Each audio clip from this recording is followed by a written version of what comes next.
This will be a long one, with no happy ending.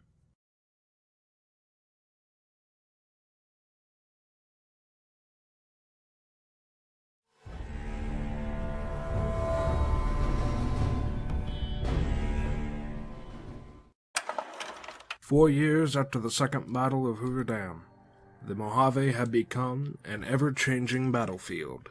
The Legion, having lost a second time, was forced to retreat back across the Colorado. But the NCR had no time to celebrate their gains, as an electronic army of security and enforcement, led by the mysterious benefactor Mr. House, saw the NCR return to the Mojave outpost. Their entire campaign of the Mojave had been for nothing. The courier himself, having lost himself in the vices of New Vegas, had done little to help the Mojave, which meant many of the unsolved problems of the wasteland remained unsettled. It was during this battle that a young legionary named Marcus had to witness his elder brother die, bravely fighting the NCR, or against Securitrons, depending on who Marcus told the story to.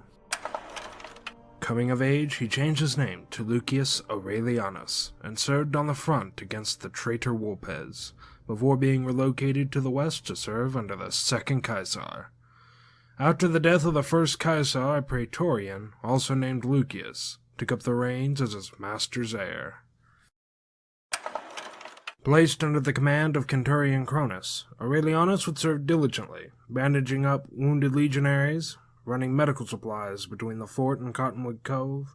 There was little the young legionary wasn't busy with, but Aurelianus had his own ambitions that would be dashed by things outside of his control. Minecraft New Vegas, an old project, but one that had a moment of glory, was the birthplace of Aurelianus. At the time, the owner and his co-owner were well equipped to handle the influx of players. We were active within the community, even overseeing much of Aurelianus' journey. For a player like myself, there was little for me to see and do, and while the rest of the server passed by, I stayed within isolation in the Legion. The only active player, one might say for a time, the only player. A couple of weeks had passed since Aurelianus joined the server, having spent most of his time developing schemes to take the highest position in the Legion.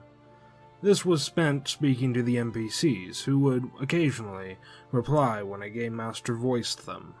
I was content, however, knowing that at some point I may just make it. Eventually, I was contacted by the co-owner in Discord, where he would mention he wished I had applied for a higher rank. I responded that many times in history, rapid promotions were made if there were a lack of officers. If you need me for a higher rank, Caesar Lucius could do so. It was then I became a decanus, promoted to that position for what could be seen as diligent work, promoted by Caesar himself. As it were, when I was called into that tent, I had stepped inside before the owner, playing Lucius, was ready. Aurelianus sang the praises of Lucius, proclaiming him the Caesar who maintained the Legion, and the true heir of the first Caesar.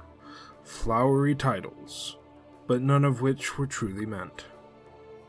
For Aurelianus, it was a means to an end, flattering an old man who sat in a throne that Aurelianus desired. Promoted to decanus, Aurelianus would soon find himself leading parties of men in hunts and small raids, even practicing with other legionaries. It was during these days that Aurelianus caught a mutated valley fever. In other words, my internet connection was so bad at one point that I was having trouble even playing. Thus I created the mutated valley fever, a disease that would occasionally slow Aurelianus, but would never kill him. One day, Aurelianus was tasked with leading the charge against a small band led by an NCR ranger. However, as his valley fever acted up, he was unable to continue the march despite his desire to. Returning home, he rested. Word came back that his group was successful, even capturing this ranger, one named Ranger Cody. Ranger Cody, another player, one of the first players I had ever actually interacted with. The ranger refused to speak about the NCR, to reveal any of the plans, so he was ordered to be crucified.